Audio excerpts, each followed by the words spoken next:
Brooklyn Independent Television. With schools facing budget cuts, field trips are becoming a thing of the past. But one social studies teacher in downtown Brooklyn is using the internet to take his students on virtual trips around the world. And I went along for the tour. Many residents of townships like Alex call one-room shacks their homes. What visuals did you get in your mind as Tyler was reading this? Aaron Shelby's ninth graders might not be able to visualize the concept or place at first. But with their use of Project Explorer, an online resource, they're learning about the history of other cultures, and they don't even need a passport. Townships are a living reminder of South Africa's segregated past. In the early 1900s, laws began restricting the number of blacks that could live in city centers. Many moved into townships on the outskirts of cities. So basically they were cut off from the entire world, even within their own country. How come that none of the other countries that's in the continent of Africa didn't come together and help them? 1976, they started to have TV, and apartheid ended in 1994. How come, throughout all of that time, how come nobody did anything? They've got questions. What happened is in 1970... And Jenny Bukos of Project Explorer has some answers. Apartheid ended because of world pressure.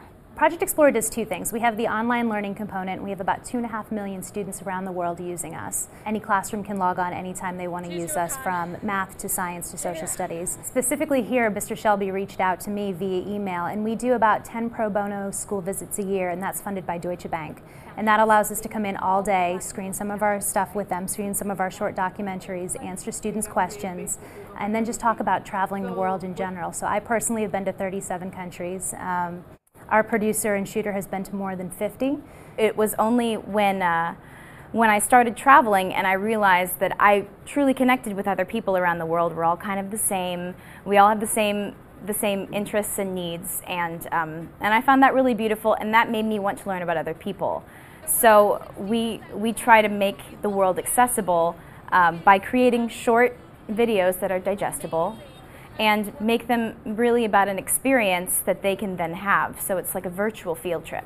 So really being able to see it while it's online and being able to hear it, so auditory, they're going ahead and making all these connections where you just can't get that from a textbook or a handout. My name is Egypt, and I wanted to know if Mexico was colonized by the Europeans. My name is Aaron, and I want to know what Petra's significance in relation to world history. So if we don't know the answer, rather than making it up, we take their email or they email us, and we respond to them within 24 to 48 hours. My name is Isaiah, and I want to know, where is Project Explorer going next? So we'll be adding about 9 countries to our catalog of videos this year: Thailand, Vietnam, Laos, Panama, Costa Rica, Belize, Honduras, Guatemala, Trinidad, Suriname, 10. So where do you want to go? No need to pack your bags or board a plane. Just log on to projectexplorer.org and start traveling. For Brooklyn Review, I'm Jenny Passe Rodriguez. So let's go ahead and watch this first clip.